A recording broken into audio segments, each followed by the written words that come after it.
Namaskar students. So in today's lecture I will start a new topic of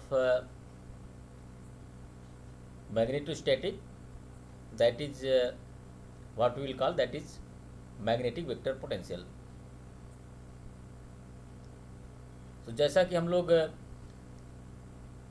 पहले magnetostatic में हमने शुरुआत किया था लॉरेंस फोर्स से, फिर हमने बायो-सेवर्थ लॉ, फिर हमने डाइवर्जेंस और कर्ल ऑफ बी निकाला, फिर हमने देखा कि Gauss's law of magnetism del dot B equal to zero होता है, फिर कर्ल ऑफ बी अगर निकालें तो that gives the Ampere's law. तो आज हम लोग थोड़ा देखेंगे कि मैग्नेटिक वेक्टर पोटेंशियल क्या होता है। मैग्नेटिक वेक्टर पोटेंशियल शुरू करने से पहले मैं आपको पीछे ले जाना चाहूँगा थोड़ा सा। जब आप लोगों ने स्टडी किया था इलेक्ट्रोस्टैटिक, तो हम लोगों ने वहाँ पे पढ़ा था स्केलर पोटेंशियल। वो स्केलर पोटेंशियल हमने कैलकुलेट किया था कैसे? वो हमने कैलकुलेट किया था, अगर जब हम लोगों ने कर्ल ऑफ ई लिया था तो उसकी वैल्यू जीरो आई थी, तो that was we have called that is conservative nature of electric field, and then we have taken divergence of E, that was rho upon epsilon 0, that what we have called that is Gauss law. तो curl of E equal to zero, तो हमको एक opportunity provide किया था कि we know that curl of a gradient of a scalar function that is always equal to zero. So this is basically known as Helmholtz law, Helmholtz theorem. तो Helmholtz theorem से अगर किसी भी scalar function का अगर gradient लेते हैं, अगर उसका कर्ल लिया जाए तो हमेशा जीरो ही होता है। तो curl of E equal to zero, इसका मतलब हम लोग उसको scalar gradient of a scalar function लिख सकते हैं। तो हमने वहाँ पे डिफाइन किया था वो scalar function that was potential. तो वहाँ से हमको पोटेंशियल की डिफिनीशन मिली थी। तो मैं और वो हमको एक रिलेशन दिया था जिसको जो इलेक्ट्रिक फील्ड ऑफ पोटेंशियल में एक रिलेशन बताता है that E equal to minus grad phi या ग्रेड वी। तो आज के लेक्चर में भी हम लोग सेम एनोलॉजी, सेम तरीके से एनालॉजी अप्लाई करेंगे मैग्नेटिक फील्ड के मैग्नेटोस्टैटिक में। तो वहाँ वो इलेक्ट्रोस्टैटिक था, तो वहाँ पे स्केलर पोटेंशियल का टर्म आया था। क्योंकि यहाँ पे मैग्नेटोस्टैटिक है तो यहाँ पे जो टर्म आएगा that is magnetic vector potential, ठीक है। But both vector potential, scalar vector potential और magnetic vector potential, so these potentials are quite similar, means they are parallel to each other, they are moving parallel. तो अभी तक हम लोगों ने जितना पढ़ा है, अगर आप ध्यान से देखें और चिंतन करें तो आपको ये पता चलेगा कि जो भी फिनोमेना आपको इलेक्ट्रोस्टैटिक में ऑब्जर्व हुआ, सेम या पैरेलल या एनालॉजी फिनोमेना जो है आपको मैग्नेटोस्टैटिक में भी आप ऑब्जर्व कर रहे हैं। तो इलेक्ट्रोस्टैटिक और मैग्नेटोस्टैटिक दोनों एक दूसरे के पैरेलल चल रही हैं, ठीक है। तो यहाँ पे हम लोग मैग्नेटिक वेक्टर पोटेंशियल का कंसेप्ट इंट्रोड्यूस करेंगे। तो इस टॉपिक में हम आपको बहुत बेसिक से शुरुआत करेंगे। मैग्नेटिक वेक्टर पोटेंशियल का कंसेप्ट होता कहाँ है, कैसे आता है। तो जैसा कि मैंने भी अपने इंट्रोडक्शन पार्ट में भी बोला कि हम लोगों ने इलेक्ट्रोस्टैटिक में क्या किया है, that is divergence of E equal to rho upon epsilon 0, and that what we have called that is Gauss law of electrostatic. Then we have calculated curl of E that was equal to 0, and that what we have called that is the conservative nature of electric field। और divergence of E equal to rho upon epsilon 0, इसका मतलब क्या हुआ था कि magnetic electric field जो है divergence of E, that means it behave like a divergence in nature. इसका मतलब अगर कोई पॉजिटिव चार्ज है या नेगेटिव चार्ज है तो पॉजिटिव चार्ज से इलेक्ट्रिक फ्लक्स जनरेट होंगी, अगर नेगेटिव चार्ज है तो इलेक्ट्रिक फील्ड लाइन या फ्लक्स जो है वहाँ पे मर्ज करेंगी। ये इस गॉस थ्योरम से या गॉस लॉ से हमें ये जानकारी मिली थी, बिकॉज यहाँ रो अपॉन एप्सिलॉन 0 है, मतलब इलेक्ट्रिक फील्ड है वो जो है इरोटेशनल है, बट डाइवर्जेंस लेस नहीं है, मतलब there is some divergence. But यहाँ पे del cross E equal to 0, तो मतलब इलेक्ट्रिक फील्ड जो है इरोटेशनल है, ओके, मतलब कर्ली नहीं है। और फिर हमने बताया था कि वेक्टर फील्ड थ्योरी में अगर जाएँ तो वहाँ पे एक हेल्महोल्ट्ज थ्योरम है। तो हेल्महोल्ट्ज थ्योरम क्या बोलता है, if curl of a vector field is zero everywhere, if curl of a vector field is zero everywhere, then that vector field can be written as a gradient of a scalar potential. ये Helmholtz theorem है। ये इस theorem ये theorem हमको opportunity provide कर रहा है। अगर यहाँ पे देखें तो del cross E equal to zero, मतलब इलेक्ट्रिक फील्ड एक वेक्टर पोटेंशियल है, सॉरी वेक्टर फील्ड है, electric field is a vector field and the curl of this vector field is equal to zero. That means we can write this electric field as a scalar gradient of a scalar potential. तो we can write, तो we have written that E is equal to minus grad we अब minus del del we. ठीक है, तो ये लिख सकते हैं। तो हमने इलेक्ट्रोस्टैटिक पार्ट में देखा था, तो ये एक बेसिक रिलेशन था इलेक्ट्रिक फील्ड और पोटेंशियल के बीच में, बहुत इंपॉर्टेंट रिलेशन था। सिमिलरली अब अगर आज के जो हम लोग अभी जो सीख रहे हैं दैट इज इलेक्ट्रोस्टैटिक मैग्नेटोस्टैटिक, तो आज के लेक्चर में अगर देखें तो हम लोग क्या कर रहे हैं, मैग्नेटोस्टैटिक पढ़ रहे हैं। तो मैग्नेटोस्टैटिक में हम लोगों ने जो अभी तक किया है लास्ट लेक्चर में, मैंने फाइंड आउट किया del cross B means curl of भी फाइंड आउट किया और डाइवर्जेंस ऑफ भी हमने फाइंड आउट किया। तो हम लोगों ने पाया कि अगर डाइवर्जेंस ऑफ बी अगर निकालते हैं तो उसकी वैल्यू जीरो आती है, दैट इज जीरो। तो what we have called, that we have called Gauss's law of magnetism. और इसके डाइवर्जेंस ऑफ बी का कई सिग्निफिकेंस है, हमने बताया था। पहला सिग्निफिकेंस ये है कि मैग्नेटिक मोनोपोल एग्जिस्ट ही नहीं करता है, मतलब मैग्नेटिक फील्ड जो है सोलोनाइड नेचर में होता है, मतलब वो डाइवर्जेंस लेस होता है। ठीक है, और ये बताया था कि मैग्नेटिक मोनोपोल एग्जिस्ट नहीं करता। इसका मतलब क्या है कि अगर कभी मैग्नेट अगर कभी लेंगे तो कभी उसमें नॉर्थ पोल अलग नहीं होगा या साउथ पोल अलग नहीं होगा, जब भी होगा हमेशा नॉर्थ पोल और साउथ पोल हमेशा रहेगा। एक इसका मीनिंग था। दूसरा, अगर इसका सरफेस इंटीग्रल लेते हैं हम लोग तो ये क्या दे देता, मैग्नेटिक फ्लक्स दे देता। जब मैग्नेटिक फ्लक्स देगा तो डाइवर्जेंस है, मतलब मैग्नेटिक फ्लक्स फ्लोइंग आउटवर्ड ना। तो क्या मिलता है कि मैग्नेटिक फ्लक्स जो है हमेशा कंटिन्यूअस नेचर में होता है, मतलब कि जितना सरफेस में किसी इंटर करेगा उतना ही लीव करेगा। That because surface integral of divergence of B equal to zero, मतलब किसी भी क्लोज सरफेस में जितना मैग्नेटिक फील्ड इंटर करेगा उतना ही लीव करेगा सरफेस को। That is equal to zero. That mean continuous magnetic flux are continuous in nature. ये हम लोगों ने हमने सिखाया, आपको बताया था उस लेक्चर में। फिर इसमें और भी सारे हम लोग आइडिया निकाल सकते हैं कि डाइवर्जेंस ऑफ बी का और मतलब क्या हुआ। मैग्नेटिक मोनोपोल एग्जिस्ट नहीं करता, मैग्नेटिक फ्लक्स जो है कंटिन्यूअस नेचर में होता है। ठीक है, और फिर हमने कर्ल ऑफ बी लिया था, तो हमको वहाँ मिला था म्यू क्रॉस जे। तो उसको हमने बोला था कि that is basically differential form है एम्पियर लॉ। और फिर अगर इसका हमने इंटीग्रल ले लिया था, ठीक है, तो इंटीग्रल को हमने कन्वर्ट किया था, फिर हमने इंटीग्रल फॉर्म में कन्वर्ट किया, तो हमको मिला था कि line integral of magnetic field B along a close path that is equal to mu zero I enclosed. तो वो हमने बोला था एम्पियर लॉ है। अब आते हैं प्रेजेंट लेक्चर में, तो del dot B is equal to zero. तो यहाँ पे divergence of B equal to zero है। तो हेल्महोल्ट्ज थ्योरम 2 अगर हम जाएं, ग्रिफिथ के फर्स्ट चैप्टर में जाएं, तो वहाँ पे एक हेल्महोल्ट्ज थ्योरम 2 है। तो वो थ्योरम हमको अपॉर्चुनिटी प्रोवाइड करता है क्या, कि divergence of a vector field, the divergence of a vector field is zero if divergence of a vector field is zero everywhere, then that particular vector field can be expressed as a curl of a vector potential. Okay, इसका मतलब यहाँ पे अगर देखें तो यहाँ पे एक मैग्नेटिक फील्ड एक वेक्टर फील्ड है। इस वेक्टर फील्ड का डाइवर्जेंस जीरो है, तो इसका मतलब हम ये मैग्नेटिक फील्ड बी को curl of a vector potential लिख सकते हैं। और उस वेक्टर पोटेंशियल को हम नाम देंगे that is magnetic, because this is generated due to magnetic field, so that is why, इसीलिए उसको हम लोग नाम देंगे मैग्नेटिक वेक्टर पोटेंशियल और इसको डिनोट करेंगे ए से। ठीक है, so this is means Helmholtz theorem, this divergence of B is equal to zero and from Helmholtz theorem 2 now we have liberty, means हमारे पास ये स्वतंत्रता है कि हम लोग जो है divergence of B equal to zero, हमें यह अपॉर्चुनिटी प्रोवाइड कर रहा है कि हम लोग उसको बी को कर्ल ऑफ ए लिख सकते हैं। ठीक है, जहाँ पे ए जो है that is magnetic vector potential है। तो जैसे वहाँ पर हम लोग इलेक्ट्रिक फील्ड को लिख सकते थे gradient of V minus gradient of V, तो वैसे यहाँ पे मैग्नेटिक फील्ड को लिख सकते हैं कर्ल ऑफ ए। अब अगर इस ए को देखें that is magnetic vector potential, it means अगर हमें किसी सिस्टम का मैग्नेटिक वेक्टर पोटेंशियल पता है, हम लोग डायरेक्टली जो है मैग्नेटिक फील्ड निकाल सकते हैं। अगर पोटेंशियल पता है, वेक्टर पोटेंशियल पता है, तो हम लोग मैग्नेटिक फील्ड निकाल सकते हैं।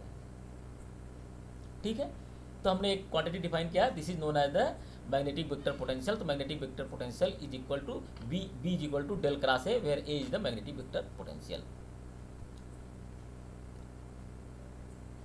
If you see here, it means that vector potential is a quantity which directly give the magnetic field। तो यहाँ पे देखें ना, तो मैग्नेटिक ये वेक्टर पोटेंशियल एक ऐसी क्वांटिटी है जो डायरेक्शन और मैग्नीट्यूड दोनों है, और ये डायरेक्टली मैग्नेटिक फील्ड को देता है। जस्ट कर्ल हमें लेना है। अब अगर हम जाएँ तो एम्पियर्स लॉ अगर देखें, हम लोगों ने एम्पियर्स लॉ पढ़ा है, that is del cross B equal to mu zero J. तो फ्रॉम एम्पियर्स लॉ अगर देखें तो हमारे पास B equal to del cross A है, और यहाँ पे एम्पियर्स लॉ है del cross B equal to mu zero J. तो ये बी की वैल्यू अगर एम्पियर्स लॉ में सब्स्टिट्यूट करें तो क्या मिल जाएगा, del cross A equal to mu zero B, मतलब curl of A equal to mu zero B, ये मिल जाएगा। तो अगर इसको हम और एक्सपेंड करें तो हम लोग इसको लिख सकते हैं कि del gradient of divergence of A, that is del in bracket divergence of A minus del square A is equal to mu zero J. ये इसको हम लोग लिख सकते हैं। ये वेक्टर आइडेंटिटी में आपको फर्स्ट चैप्टर में ग्रिफिथ के मिल जाएगा कैसे लिखते हैं। ठीक है, नाउ अगर आप देखें इस क्वांटिटी को, इस इक्वेशन को देखें, तो हमें ये पता है, हमने क्या देखा, हमें ये पता है कि अगर अभी हमने डिफाइन किया था, दैट इज कर्ल ऑफ ए अगर लेते हैं, कर्ल ऑफ ए जो है डायरेक्टली मैग्नेटिक फील्ड को देता है। ठीक है, इसका मतलब curl of A have some physical significance, have some physical meaning because that is giving the magnetic field, that is a physical quantity। but लेकिन अगर डाइवर्जेंस ऑफ ए अगर देखें तो डाइवर्जेंस ऑफ ए का कोई मीनिंग नहीं निकलता है। इसका मतलब divergence of A doesn't give any physical significance, any physical meaning. ठीक है, तो क्या कर सकते हैं हम लोग, इस इक्वेशन को सिंप्लीफाई करने के लिए, इस इक्वेशन को सरल करने के लिए, और क्योंकि अभी ये देखें तो इक्वेशन बहुत कॉम्प्लिकेटेड है, इस इक्वेशन को सरल करने के लिए हम लोग क्या कर सकते हैं, अपनी चॉइस के अनुसार, ये हम अपनी चॉइस के अनुसार, रिमेंबर हम बार बार बोल रहे हैं, दिस इज अवर चॉइस, ये हमारी चॉइस के ऊपर डिपेंड कर रहा है कि हम इसको डाइवर्जेंस ऑफ ए को जीरो ले लें for our convenience, just to make this equation as simple as possible. ठीक है, तो अगर हम ये divergence of A equal to zero रखते हैं, ठीक है, बाई अवर चॉइस या by choice, so this is known as the divergence of A equal to 0 is known as the Coulomb gauge, called as a Coulomb gauge। ठीक है, ये जो हम अगर लेते हैं तो इसको बोलते हैं कूलम गेज फिनोमेना। इसके बारे में हम लोग आगे डिस्कस, अगर मौका मिलेगा डिस्कस करेंगे।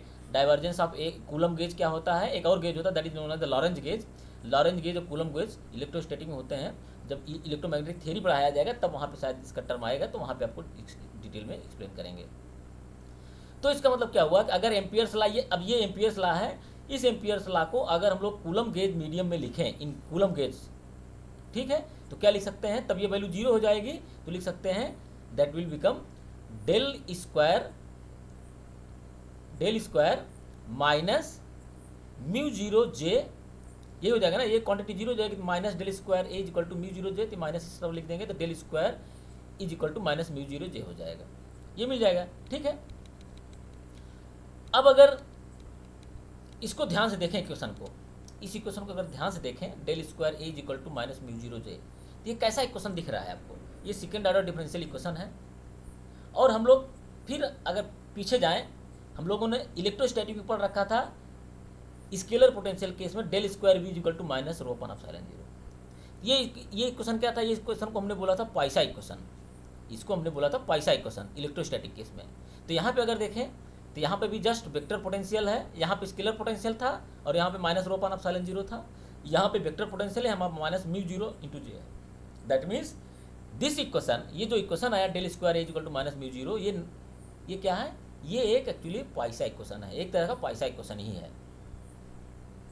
ठीक है, तो अब अगर पाइसा इक्वेशन को याद करें तो वहाँ पे हम लोगों ने लिखा था कि अगर del square V equal to minus rho upon epsilon zero है, अगर इसका सोल्यूशन फाइंड आउट करते तो इसका सोल्यूशन क्या मिलता हम लोगों को, अगर याद हो पोटेंशियल हम लोग कैसे लिखते थे, पोटेंशियल लिखते थे V R is equal to 1/4πε0 Q upon R ना, total charge upon R, distance from the source charge to the point of observation. तो यहाँ पे क्या है, हमने वॉल्यूम चार्ज डेंसिटी लिया, तो that is integral volume charge density into d tau prime, ये मिलता था।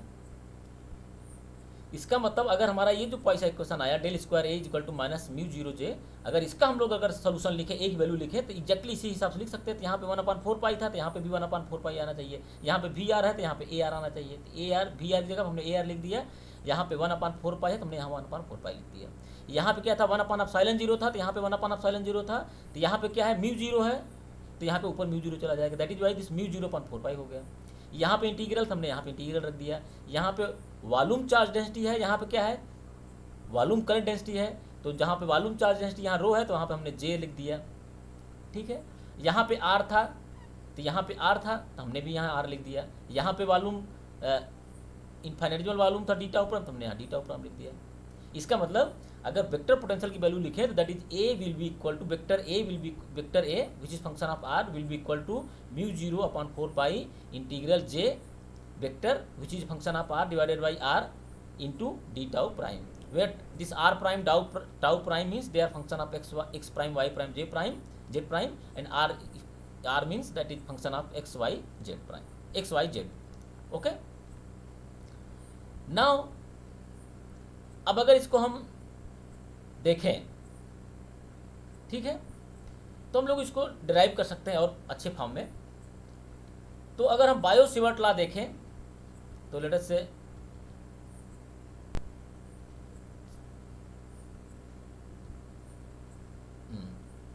ओके, तो अगर आपको याद हो तो हम क्या करते हैं, लेट अस से वेक्टर आइडेंटिटी का सहारा लेते हैं। लेट से वेक्टर आइडेंटिटी क्या है, नेक्स्ट पेज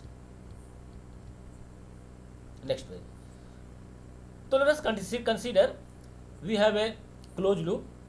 ऑब्वियसली ये क्लोज लूप हमारे में अगर डीएल प्राइम ले वेक्टर तो एक्स प्राइम वाई प्राइम जे प्राइम का फंक्शन है, डीएल प्राइम है, ये पोजीशन पी है जहाँ पर ऑब्जर्वेशन लेता है, इसके बीच की डिस्टेंस आर वेक्टर है, ठीक है। अगर ये क्लोज लूप है तब, अगर एक बाउंडेड वॉल्यूम है तो ऑब्वियसली हमें इन्फिनिटेबल वॉल्यूम लेना होगा, डी टाउ प्राइम का फंक्शन होगा, एक्स प्राइम वाई प्राइम जे प्राइम का है, ये आर है, ये एक्स वाई जेड का है, ओरिजिन कहीं इधर है ओरिजिन कहीं इधर है, ठीक है, वो हम नहीं डिस्कस कर रहे हैं। हमने ऑलरेडी आपको बता चुके हैं कंसेप्ट कैसे लिखते हैं इसको। अब अगर हम इसमें जो ग्रेडियंट ऑफ ए स्केलर लें 1/r मीन्स स्केलर, अगर यहाँ पे r की वैल्यू लिखें तो r वेक्टर है, r की वैल्यू लिखें तो क्या हो जाएगा x² plus y square plus z square, यही होगा। तो यहाँ पर अगर ग्रेडियंट ऑफ r लें, ठीक है, तो क्या होगा del operator into 1/r that is x² plus y square plus z square under root में, ठीक है। अगर इसको हम सॉल्व करें ग्रेडियंट ऑफ 1/r स्केलर तो हमें ये मिल जाएगा that is -1/2 2x x unit vector 2 plus 2y y unit vector plus 2z z unit vector divided by x² plus y square plus z square 3/2। Just इसको differentiate करना है, ठीक है, इसमें ऑपरेट करेंगे तो आपको वैल्यू मिल जाएगी। तो ग्रेडियंट ऑफ 1/r अगर इसको हम सॉल्व करें तो हमें क्या मिल जाएगा, यहाँ माइनस है तो ये ये 2 कॉमन ले सकते हैं, 2 कैंसिल हो जाएगा तो यहाँ बचेगा x यूनिट वेक्टर, यहाँ पे plus y unit vector z unit vector, ये क्या है बेसिकली ये r वेक्टर है, x unit vector plus y unit vector plus z unit vector किसके बराबर r वेक्टर के बराबर है। तो क्या हो जाएगा -r vector upon r cube, और ये मैग्नीट्यूड है। इसका मतलब gradient of a scalar 1/r, इसकी वैल्यू आपको हमेशा क्या मिलेगी that is -r vector upon r cube, या हम लोग लिख सकते हैं r vector upon r cube की जगह पे माइनस ग्रेडियंट ऑफ 1/r लिख सकते हैं, ठीक है। अब अगर आप पीछे रिकॉल करिए बायो सिवर्ट लॉ, तो बायो सिवर्ट लॉ को हमने 2-3 तरीके से लिख के बताया था। एक तो अगर करंट लाइन करंट है या करंट है तब लिख के बताया था, फिर अगर सरफेस करंट है तब लिख के बताया था, फिर वॉल्यूम करंट है तब लिख के बताया था। तो मान लेते हैं बायो सिवर्ट लॉ में मैग्नेटिक फील्ड अगर लिखें that is mu 0/4 pi in terms of volume current density that is integral J r prime that is cross r unit vector भी था, यहाँ पे r unit vector upon r square होता था, या हमने r vector upon r cube लिख सकते हैं, तो r vector upon r cube into d tau prime ये लिख सकते हैं। या इसको और सिंप्लीफाई करें तो इसको हम लिख सकते हैं म्यू 0/4 पाई जे वेक्टर क्रॉस प्रोडक्ट, हमने इसको चूंकि स्केलर है तो हम इसके साथ लिख दिया that is r vector upon r cube into d tau prime, ऐसा कर दिया। अब अगर यहाँ पे देखें तो r vector upon r cube की जगह हम लोग अभी कैलकुलेट की क्या लिख सकते हैं, r vector upon r cube की जगह माइनस ग्रेडियंट ऑफ 1/r लिख सकते हैं। तो हमने जस्ट इसकी वैल्यू यहाँ से सब्स्टिट्यूट कर दी, तो क्या हो जाएगा B r is equal to mu 0/4 pi integral J r prime cross product minus gradient of 1/r in bracket that is d tau prime. ठीक है। अब अगर हम वेक्टर आइडेंटिटी का सहारा लें तो वेक्टर आइडेंटिटी क्या बोलता है हमारे पास है कि अगर किस curl of phi and F vector, curl of a scalar and a vector, curl of a scalar and a vector, phi scalar है अगर एफ वेक्टर है, अगर ऐसा है तो हम इसको इस तरीके से लिख सकते हैं वेक्टर आइडेंटिटी में, that is gradient of scalar cross product with vector plus scalar into curl of A that vector field, ठीक है। तो अगर यहाँ पे देखें तो हम लोग अगर इसको फाइंड आउट करें तो gradient of scalar into cross product with vector F, तो ये इधर हो जाएगा, तो ये क्या मिल जाएगा इक्वेशन, जस्ट इसको हम इस वाली क्वांटिटी को इस तरफ ले जाएंगे तो क्या हो जाएगा del cross phi F vector minus phi into del cross F vector. अब अगर यहाँ पे देखें अपने इस इक्वेशन को, तो यहाँ पे भी कैसा हमारा इक्वेशन है, यहाँ पे हमारा इक्वेशन है तो एक वेक्टर है एफ वेक्टर है और क्रॉस प्रोडक्ट है एक ग्रेडियंट ऑफ स्केलर का। इसका मतलब ये इक्वेशन जो है हम लोग इस तरीके से लिख सकते हैं, बशर्ते यहाँ पे एफ वेक्टर इस तरफ है और यहाँ पे वेक्टर हमारा कर्ल ये जे वेक्टर इस तरफ है, राइट लेफ्ट साइड में, ठीक है। तो इसका मतलब हम क्या करें, अगर इसको और सिंप्लीफाई करें तो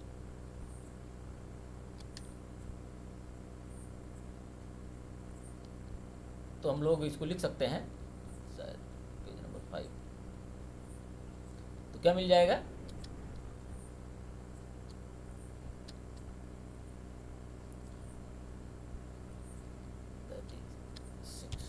वन मिनट। हाँ, फिर हमें पता है पेज नंबर 5 उल्टा हो गया था, तो यहाँ पर हमें पता है सी क्रॉस डी वेक्टर, अगर दो वेक्टर हैं, एक वेक्टर सी वेक्टर है एक सी डी वेक्टर, हमने ए वेक्टर बी वेक्टर नहीं लिया क्योंकि कन्फ्यूजन हो जाएगा वेक्टर एंड समझाने, तो हमें पता है कि C cross vector D C vector cross D vector is equal to minus D cross vector C. ऐसा हमने इसलिए क्योंकि वहाँ पर हमारा जे क्रॉस वेक्टर था, पहले था और यहाँ पे बाद में है। इसका मतलब हम माइनस साइन एब्जॉर्व करके वेक्टर फील्ड को अपने हम लोग लिख सकते हैं mu 0.4 pi line integral del vector del upon 1 upon r into cross J vector into d tau prime, ये लिख सकते हैं, ठीक है। अब अगर इसको हम कंपेयर करें अपने इक्वेशन से तो फाई की जगह क्या है हमारा 1 अपॉन आर है, ठीक है। फाई की जगह हमारा यहाँ पे माइनस साइन आना चाहिए, ठीक है, माइनस साइन यहाँ पे हम भूल गए शायद, यहाँ माइनस साइन आना चाहिए क्योंकि ये हमने चेंज किया ना इन दोनों इसको और इसको हमने चेंज किया, तो यहाँ पर माइनस साइन आना चाहिए, ठीक है। शायद इसमें क्या किए थे अगर देखें तो यहाँ पे ये था, हाँ यहाँ पे सॉरी ये माइनस साइन ऑलरेडी यहाँ पे था, तो ये माइनस साइन यहाँ हो गया, तो ये माइनस साइन जब इसको इस क्रॉस प्रोडक्ट को इसको और इसको चेंज करेंगे तो ये माइनस प्लस हो जाएगा, इसीलिए वहाँ हमने इसको डायरेक्टली प्लस कर दिया है, ठीक है। तो यहाँ पे इसीलिए प्लस हो गया, तो प्लस ही रहेगा, तो म्यू 0.4 पाई इसका माइनस साइन इसमें एब्जॉर्ब हो गया, तो that is del 1 upon r cross product J vector into d tau prime. अब हमारे पास फाई की जगह क्या है 1 अपॉन आर है, वेक्टर एफ की जगह पे क्या है वेक्टर जे है, which is function of r prime, ठीक है।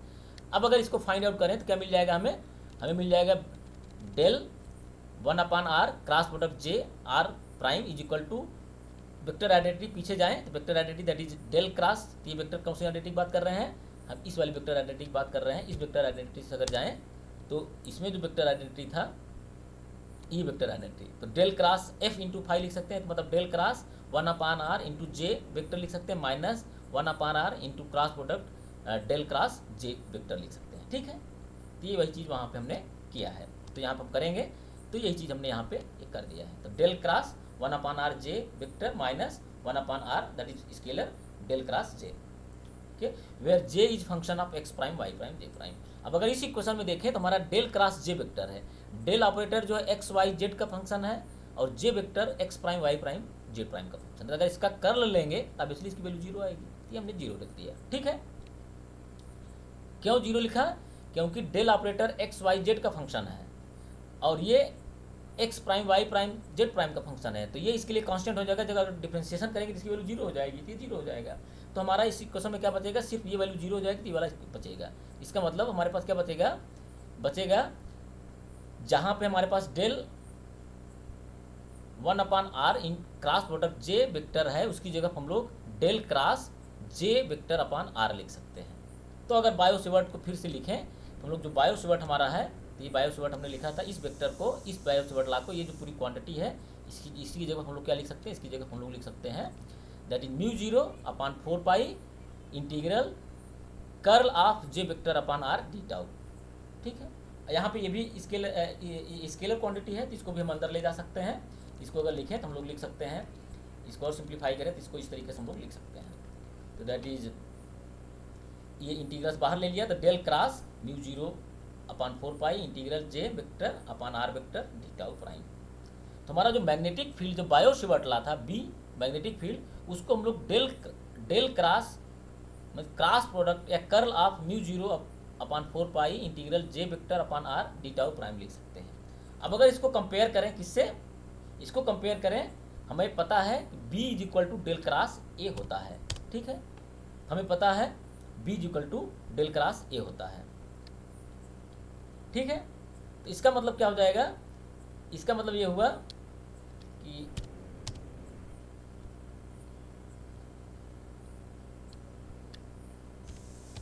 इसका मतलब ये हुआ कि हम लोग अगर कंपेयर करें B is equal to del cross A, हम लोग लिख सकते हैं एक वैल्यू क्या हो जाएगी, एक value mu zero upon 4 pi integral J vector upon R D tau हो जाएगा। ठीक है, हमें एक वेक्टर ए मिल गया। जब वेक्टर ए मिल गया मतलब this is vector potential and this is what we have defined, what we have find out by using the simple analogy. जब हमने यहाँ पे एनालॉजी यूज करके निकाला था तो ये भी वैल्यू यहाँ पे यही आई थी, अगर आपको याद हो तो यहाँ पे जब एनालॉजी से निकाला था तो ये भी exactly A vector is equal to mu zero upon 4 pi integral J vector r prime upon R D tau prime यही था। एनालॉजी से भी यही मिल रहा है। ठीक है, तो इसका मतलब हमें ये एनालॉजी से और कैलकुलेशन किए मैग्नेटिक फील्ड को कन्वर्ट करें तो भी वैल्यू यही मिलेगी। सो this is the derivation of magnetic vector potential. Similarly अगर हम ये हमने करंट वॉल्यूम करंट डेंसिटी के लिए लिखा था, अगर ये लाइन सिंपली करंट होता तब अगर इसके लिए लिखते, या सरफेस करंट होता तब लिखते, तो ए आर की वैल्यू हो जाती म्यू जीरो अपॉन 4 पाई, यहाँ पे आई हो जाता integral D L prime upon R हो जाता। अगर सरफेस करंट डेंसिटी होता तो mu zero upon 4 pi line that is integral surface integral that is vector K upon are D A prime हो जाता। ठीक है, तो note one thing may be noted here that if you see all three expression, vector यहाँ पे ए vector potential जो ए है इसकी डायरेक्शन अगर देखें और वेक्टर जे की डायरेक्शन देखें तो कोई क्रॉस प्रोडक्ट नहीं है, कोई डॉट प्रोडक्ट नहीं। इसका मतलब कि जो डायरेक्शन करंट डेंसिटी का होगा वही डायरेक्शन वेक्टर पोटेंशियल का होगा, जो डायरेक्शन करंट का होगा मीन्स डिस्प्लेसमेंट वेक्टर का होगा वही डायरेक्शन वेक्टर पोटेंशियल का, जो करंट डायरेक्शन करंट डेंसिटी का होगा वही डायरेक्शन वेक्टर पोटेंशियल का होगा। ठीक है, that means vector potential is in the direction of current J vector K vector and D L current element vector. ठीक है, ये मिल जाएगा। अब अगर ये हमें क्वेश्चन मिल गया, अब इसको अगर देखें तो हमारा ऑब्वियसली ये जो ये जो वेक्टर हमारा है दैट इज डेल स्क्वायर ए अगर लिखें तो डेल स्क्वायर ऑब्वियसली इसमें 3 डायमेंशन में लिखे तो del square X A X unit vector, del square A Y unit vector, del square A Z unit vector लिख सकते हैं। ठीक है, और इसको लिख सकते हैं म्यू जीरो जे, तो म्यू जीरो जे भी दैट इज वेक्टर, तो इसको mu zero J X unit vector, mu zero J Y unit vector plus mu zero J Z unit vector लिख सकते हैं। इसका मतलब हम जो del square A is equal to हमें म्यू जीरो जे मिला था पाइसा इक्वेशन, उस पाइसा इक्वेशन को हम लोग कुछ इस तरीके से ब्रेक कर सकते थे, del square A x minus mu zero J, del square A Y minus mu zero J, del square A Z minus mu zero J. तो इस तरीके से भी हम पाइसा इक्वेशन लिख सकते थे, इसको हमने बाद में बताया, पहले बता सकते थे। पेज नंबर हमने सही लिखा है, सही पढ़ा है। ठीक है, इस तरीके से आंसर मिल सकता है। तो हमने आज के लेक्चर में आपको बायो शेवर्ट लॉ यूज करते हुए कैसे मैग्नेटिक वेक्टर पोटेंशियल का डेरिवेशन फाइंड आउट करना है वो हमने फाइंड आउट करके सिखाया है। ठीक है, आज के लेक्चर में इतना ही। आई होप कि ये आपका लेक्चर, ये हमारा लेक्चर आपके जो समझना चाह रहे थे आपको वो आपकी रिक्वायरमेंट को फुलफिल करेगा। Thank you very much for listening me for this lecture. Next lecture में I will come with numerical problems based on vector potentials, okay, and you will see that this some problems are become very easy when you use vector potential to find out the magnetic field। तो next lecture में देखेंगे। ठीक है, thank you very much for listening.